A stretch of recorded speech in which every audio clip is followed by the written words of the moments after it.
But that was just my discussion on a new stop motion track. What I wanted to talk to you about as well is stop motions themselves, because NASCAR Stop Motion Guy, who is a fellow Brit like me, although he's a Scot, I'm English, so that should by default mean that we don't like each other, but that's another thing. If you are watching this, by the way, I am joking, obviously. But only a little bit.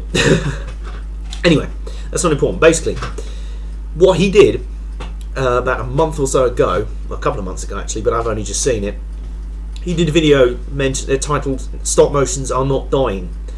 And he basically posted the thread that stop motions are not dying. My first response to this was, stop motions are dying? That's the first I've heard of it. Well, obviously I've hardly been in the loop for the last year. So, firstly, tell me, are stop motions dying? And if they are, but the thing is, why I'm asking that is that they may not be. But at the same time, I can believe it if they are.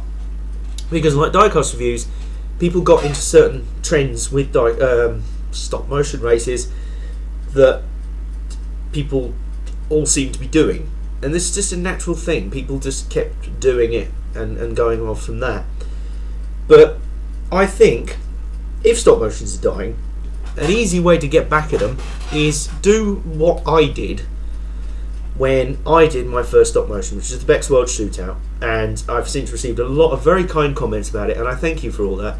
And if you haven't watched it yet, it's there somewhere, or wherever it'll be in my video somewhere. Give it a watch. Let me know what you think. But basically, what I did when I did that race, I knew it was going to be quite a big thing. It wasn't going to be like like 20 minutes with some cameras and photos and that. And what I think people should, if they're not doing it already, with stop motions, people should do what I did, and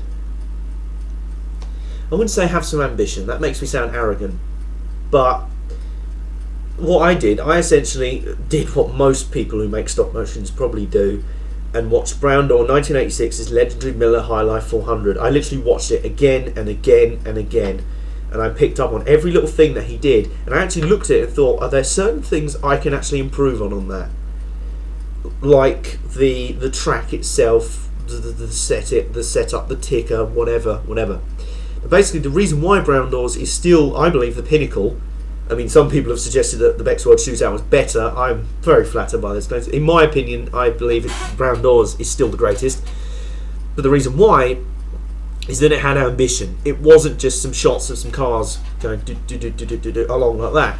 It had the realistic looking TV ticker, it had the realistic looking display, it had really good commentary, it had a really detailed track with the crowd and the fencing and the apron, and it had it all, and it looked really, really good. So what I think needs to be done now, if stop motions are dying, I would say, I mean, the problem is with stop motions, they're very time consuming. I remember the Beck's World Shootout, that was 10 minutes of raw racing footage in the end. It's about a 10-minute video all told. Excuse me. And shooting for it, I was still at college at the time. I hadn't yet left college, but shooting for it must have taken me about 3 weeks, off and on, simply because it is pretty painstaking to get it done realistic. I mean, you can literally go take a photo, take a photo, but it looks bad. I find half an inch or an inch, or normally about this far is normally good enough. So you go, take a photo, take a photo, take a photo, take a photo, take a photo, etc., etc. And when you've got 20 cars all running, it can get pretty time consuming. But my point would be is that maybe if stop motions are dying, my point on it would be perhaps less can be more. Now what I'm saying is, maybe if there are less stop motions around, the ones that are still there are higher quality, then it would be better. Like, if you are someone who regularly makes stop motions, think to yourself, if you make it a lot of them, for example, I'm thinking Dominic Aragon, I don't know if he's still around, he did a lot of stop motions, and they were good, they had good animation and that, but they were a little bit basic. There wasn't a ticker, there wasn't a pre-built track or anything. Maybe what I'm thinking is, maybe people should go for an attitude of, I'll make less stop motions, but the ones I do make, I'll put a hell of a lot of effort into.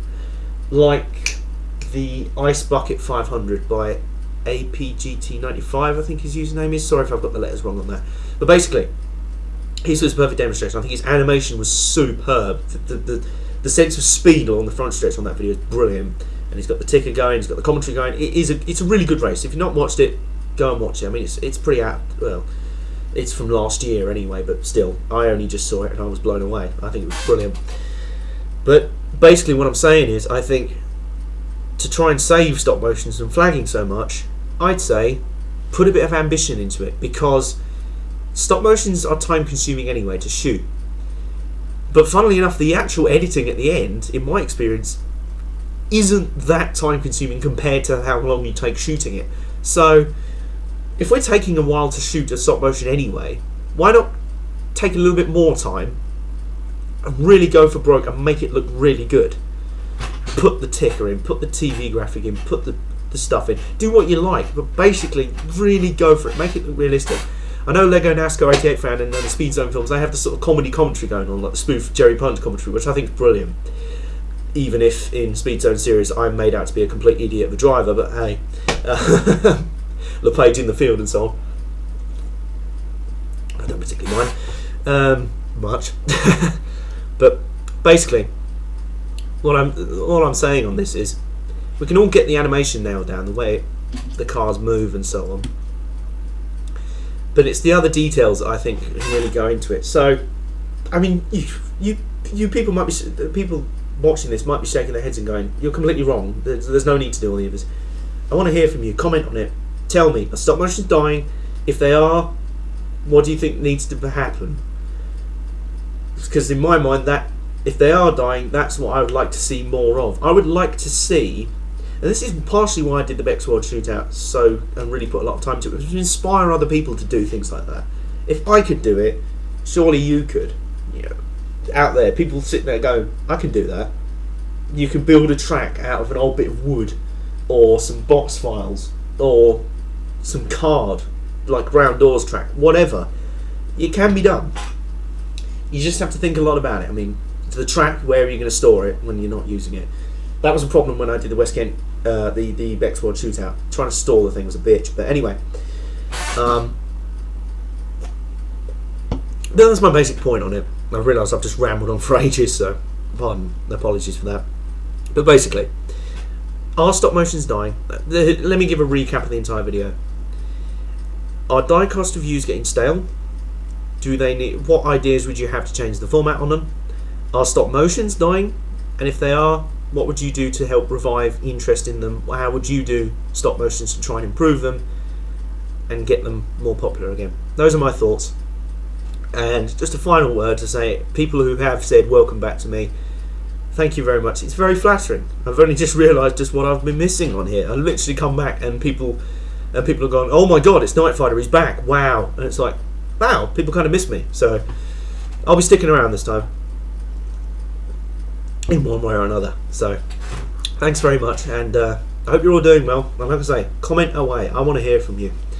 And in the meantime, stay safe, and I'll see you next time.